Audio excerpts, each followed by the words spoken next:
Hello, everybody. It's John Scanlon, and I am here with Laura. Hi, John. How are you? Good. Laura, you had FND. Yeah. Do you want to let people know what FND is, Mm-hmm. firstly, and how you found your treatment for it? Okay. Yeah, so like John said, my name is Laura and I had FND. FND is short for functional neurological disorder, which means that the message from the brain to the rest of the body have gotten mixed up, basically. So when you're when you're having a non-epileptic seizure, which is what I used to have on a daily basis, multiple non-epileptic seizures, something would trigger them in my brain, say, for instance, flashing lights, loud noises, or just being out in public. I'd also have a shaky head and I'd get tremors and tics and whatnot. And so, my brain and my central nervous system was in overdrive, and because it was due to a bite in my neck that I got. So, when I went to the hospital to get a diagnosis, because not many nurses or doctors knew what it was, I had MRIs, I had EEGs done, and they found nothing. It does not come up on any medical scans or anything like that. So their only solution and their only suggestion is that it's FND, so it's functional neurological disorder, which comes up with an umbrella of different neurological complications. And how I found help was through a friend of a friend that knew John. She googled what helps with FND, and hypnotherapy was one of them as a suggestions. And John came to me, and after three long intense sessions, my symptoms were completely gone down. How many you had non-epileptic seizures? How many were you having a day? Probably 4 to 5, depending on the day, especially if I was going out in public. Yeah. And before the work that we did you have any? Was there any medical support available? No, I was told while I was actually at the session with the psychotherapist, I was told that there was a group support once a month through Zoom, and that was it. There was no medication, and I was told that there was no cure.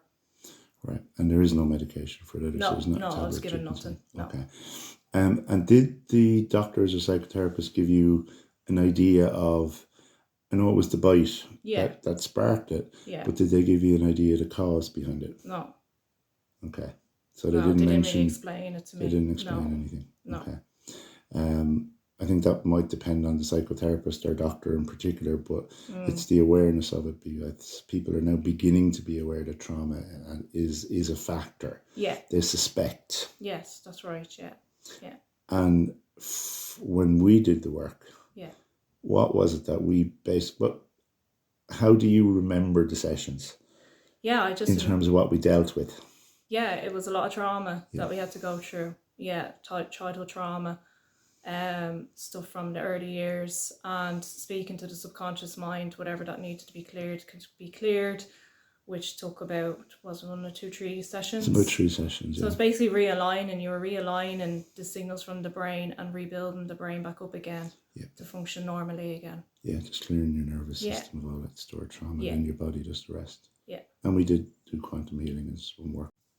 So the yours came through non-epileptic seizures, and there are other types, but how did that affect your day-to-day stuff, the way you got on with life? Yeah, well, at first, when I used to first get the non-epileptic seizures, they were quite severe to the point of where I struggled to breathe sometimes. I did lose my job. I did lose the ability to not drive anymore.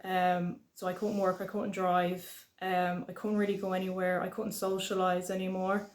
It was just so exhausting, and I was burnt out. And every time I tried to go out in public, I'd end up just on the ground or on a chair in a seizure, and I couldn't talk during the seizures either.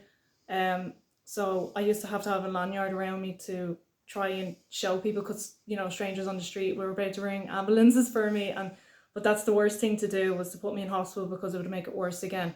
So yeah, I had this little lanyard to just say my name and what it was, and that kind of helped as well, because like I said, I couldn't communicate during the seizures and have to wait till it passed until I could come around again.